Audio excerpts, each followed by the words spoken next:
Yeah, no, that makes sense. I'd be curious to talk about then maybe like the hallucination hypothesis, because I think a lot of people, Yep. at least like, I mean, I don't run laps around like resurrection scholarship or anything like that. Like, I'm not, but like a lot of people gravitate towards some sort of like hallucination idea, where like, well, maybe like Peter had some like grief hallucination, or like Paul, like, and there's these few hallucinations, and that maybe that could explain like the facts or whatever that you need to explain like the growth of Christianity and whatnot. So, in your mind, like in your opinion, then David, like where does this fall short with regards to like memory theory compared to like a resurrection hypothesis?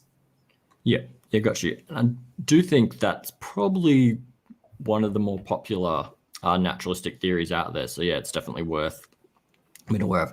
And I guess in regards to why does it fall short, is it partly depends what you're comparing it to. But so if we're saying another view is that God raised Jesus, and we're saying how many other times have there been resurrections?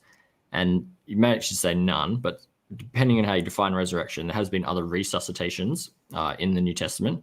For instance, the Jairus' daughter, the saints, and Matthew 27, and that. So you could say that these other resurrections could have been confused or a source of contamination of Jesus' resurrection. But just in brief, you'd probably say it's likely a unique event, not likely to be confused.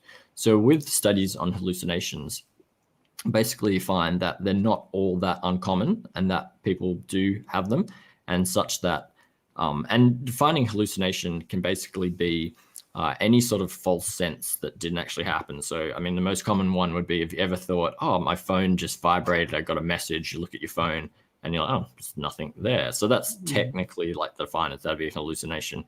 But and so in the case of Jesus' resurrection, you could be saying hallucination hypothesis could be that they thought they heard a voice, but when they turned around, it wasn't there, or they thought they saw something.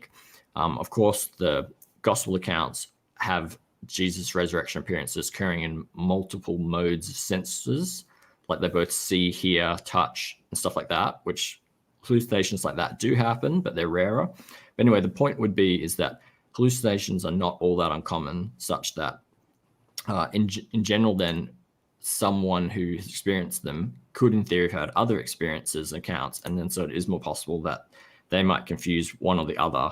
And what I'm getting at in this one particular instance is that would mean that it's more likely that it is a memory that could be confused with others, which just means it is a memory that probably didn't get as likely deeply embedded and ingrained as a unique event.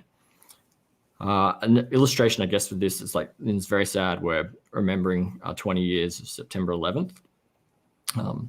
And just even in my life, I'm 37, and that's just one of the most shocking things. Even, I'm 12 hours time zone around the world. So I guess I had a different experience of the event. It wasn't morning for me. Mm-hmm. But that still just sort of stands out. But other things in my life that may be more common, like it's hard to remember. And so the idea here would be as well, if people are having more common hallucinations, it's less likely to have made that deep memory impression on them as well. It's less likely to affect their identity the way that a one-off event like a bodily resurrection would, as opposed to hallucination of it. Yeah, so I think what you're trying to say then, David, just make sure on the same page, because this is super cool, is thinking about like something like a really massive event, say like a resurrection of Jesus. That's going to make a major impact on like someone's memory and like how they're going to like orient their lives. Whereas if it's just like, say, like a hallucination, like it's not as likely that they're going to have this like big massive transformation based upon like a hallucination. Yeah, well said. Yeah.